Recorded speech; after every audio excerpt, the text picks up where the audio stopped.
Assalamualaikum warahmatullahi wabarakatuh. Perkenalkan, nama saya Intan Ayudia, NPM 2470112041 kelas S243K, MK Proyek Sistem Aplikasi.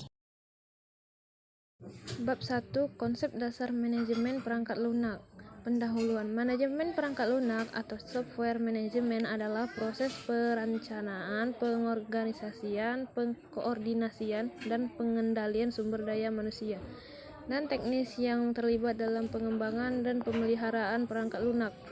Konsep dasar manajemen perangkat lunak ini penting untuk memastikan proyek perangkat lunak dapat berjalan dengan efisien dan efektif, serta menghasilkan produk perangkat lunak yang berkualitas tinggi. Berikut adalah beberapa aspek terkait people dalam manajemen perangkat lunak. 1. Tim pengembangan ini adalah kelompok orang yang secara langsung terlibat dalam merancang, mengembangkan, dan menguji perangkat lunak. Tim ini biasanya terdiri dari pengembang perangkat lunak, perancang antarmuka pengguna (UI UX), insinyur kualitas, dan anggota lainnya yang memiliki peran khusus dalam pembuatan produk. Pemangku kepentingan stakeholder. Pemangku kepentingan adalah individu atau kelompok yang memiliki minat dalam proyek perangkat lunak, termasuk klien, pengguna akhir, manajer, pemilik produk, dan lainnya. Berkomunikasi dengan pemangku kepentingan adalah penting untuk memahami kebutuhan dan harapan mereka. 3. Manajemen proyek. Manajer proyek bertanggung jawab untuk mengawasi dan mengkoordinasikan aktivitas tim pengembangan. Mereka mengelola perencanaan alokasi sumber daya, pemantauan kemajuan, dan pelaporan kepada pemangku kepentingan. 4. Keterlibatan pengguna melibatkan pengguna akhir dalam tahap pengembangan melalui umpan balik dan pengujian beta, membantu memastikan bahwa perangkat lunak memenuhi kebutuhan mereka dan memiliki antarmuka yang mudah digunakan. 5. Keterampilan dan kepemimpinan. Setiap anggota tim harus memiliki keterampilan yang relevan untuk perannya dalam proyek. Kepemimpinan dalam tim juga penting untuk menginspirasi dan memotivasi anggota tim. 6. Kerjasama dan kolaborasi. Kolaborasi yang baik di antara anggota tim dan pemangku kepentingan membantu dalam pertukaran ide, pemecahan masalah, dan pengambilan keputusan yang lebih baik. Komunikasi efektif. Komunikasi yang jelas dan terbuka antara semua pihak terlibat adalah kunci. Ini meliputi berbagai informasi proyek, mengatasi masalah, dan memastikan semua orang memiliki pemahaman yang sama tentang tujuan dan persyaratan.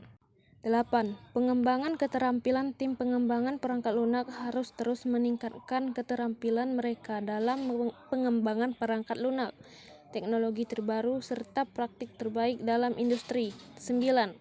Kepatuhan dan etika. Seluruh tim harus mengikuti praktik etika dan mematuhi standar profesional dalam pengembangan perangkat lunak. Ini mencakup menghormati kode etik, hak kekayaan intelektual, dan privasi pengguna. 10. Inversitas dan inklusi. Menghargai keberagaman dalam tim dan mengedepankan inklusi, membantu dalam mempromosikan perspektif yang beragam dalam pengembangan perangkat lunak yang dapat menghasilkan solusi yang lebih baik dan inklusif. Dalam keseluruhan, people adalah inti dari manajemen perangkat lunak karena keterampilan, komunikasi, dan kerjasama yang kuat di antara individu-individu ini adalah yang membentuk fondasi kesuksesan proyek perangkat lunak. Berikut adalah beberapa aspek terkait problem dalam manajemen perangkat lunak. 1. Tantangan teknis. Proyek pengembangan perangkat lunak seringkali melibatkan tantangan teknis kompleks yang memerlukan pemahaman mendalam tentang teknologi dan solusi kreatif untuk mengatasinya. 2. Keterlambatan jadwal. Tantangan seperti kurangnya sumber daya, perubahan dalam persyaratan, atau kendala lain dapat menyebabkan keterlambatan dalam jadwal proyek. Mengelola keterlambatan ini dan mengambil tindakan korektif adalah penting. 3. Kualitas produk. Masalah terkait kualitas seperti bug atau masalah kinerja dapat mempengaruhi fungsionalitas dan pengalaman pengguna akhir. Identifikasi, perbaikan, dan pengujian yang cermat diperlukan untuk menjaga kualitas produk.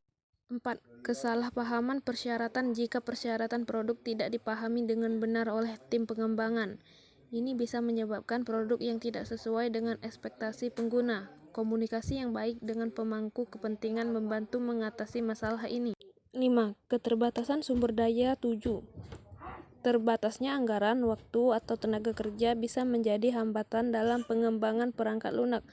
Manajemen sumber daya yang cerdas dan pengaturan prioritas diperlukan untuk mengatasi keterbatasan ini. 6. Konflik tim. Konflik tim internal dalam tim pengembangan bisa mengganggu kerjasama dan produktivitas. Mengatasi konflik dengan komunikasi terbuka, pengertian, dan pendekatan kolaboratif penting untuk menjaga harmoni dalam tim. 7. Perubahan persyaratan. Perubahan yang tidak terduga dalam persyaratan proyek dapat mempengaruhi perencanaan dan jalur pengembangan. Manajemen perubahan yang efektif membantu dalam mengatasi dampak negatif dari perubahan ini. 8. Masalah teknis atau infrastruktur. Gangguan teknis, kegagalan perangkat keras, atau masalah infrastruktur lainnya dapat mengganggu pengembangan dan pengujian perangkat lunak. 9. Ketidakpastian tantangan yang berkaitan dengan ketidakpastian eksternal seperti perubahan tren pasar atau regulasi bisa mempengaruhi arah proyek. Fleksibilitas dan adaptabilitas dalam merespon perubahan sangat penting. 10. Kompleksitas proyek. Beberapa proyek perangkat lunak dapat menjadi sangat kompleks dengan banyaknya fitur, integrasi, atau persyaratan. Mengelola kompleksitas ini melibatkan perencanaan yang baik dan koordinasi yang efektif. Berikut adalah beberapa aspek yang terkait dengan ruang lingkup masalah. 1. Definisi persyaratan. Menetapkan persyaratan perangkat lunak dengan jelas adalah bagian penting dari menentukan ruang lingkup masalah. Ini mencakup fungsi-fungsi utama, fitur-fitur, dan karakteristik yang diharapkan dari produk perangkat lunak. 2. Batasan fungsional. Menentukan apa yang masuk dan apa yang tidak masuk ke dalam cangkupan perangkat lunak adalah penting. Ini membantu menghindari ambiguitas dan memastikan bahwa perangkat lunak tidak menjadi terlalu kompleks atau tidak terkendali. 3. Batasan teknis. Mengidentifikasi batasan teknis seperti platform yang akan digunakan, dukungan perangkat keras, atau kemampuan integrasi membantu dalam merencanakan pengembangan yang realistis. 4. Batasan waktu. Menetapkan batas waktu untuk pengembangan dan peluncuran perangkat lunak membantu dalam mengatur ekspektasi dan menghindari keterlambatan yang tidak terduga. 5. Batasan sumber daya. Mengidentifikasi sumber daya yang tersedia, termasuk tenaga kerja, anggaran, dan peralatan, membantu dalam mengukur ketersediaan untuk mengatasi masalah. 6. Lingkungan dan konteks. Memahami konteks operasional perangkat lunak dan lingkungan di mana perangkat lunak akan digunakan membantu dalam merancang solusi yang relevan. 7. Tingkat prioritas. Mengidentifikasi fitur atau masalah yang memiliki prioritas tinggi membantu dalam pengaturan prioritas pengembangan dan pemecahan masalah. 8. Ekspektasi pengguna. Memahami ekspektasi pengguna dan kebutuhan mereka membantu dalam menentukan ruang lingkup masalah yang relevan dan bermanfaat bagi mereka. 9. Pemahaman pemangku kepentingan. Berkomunikasi dengan pemangku kepentingan stakeholder dan memastikan pemahaman yang jelas tentang tujuan dan batasan proyek, membantu dalam menetapkan ruang lingkup yang konsisten dengan ekspektasi mereka.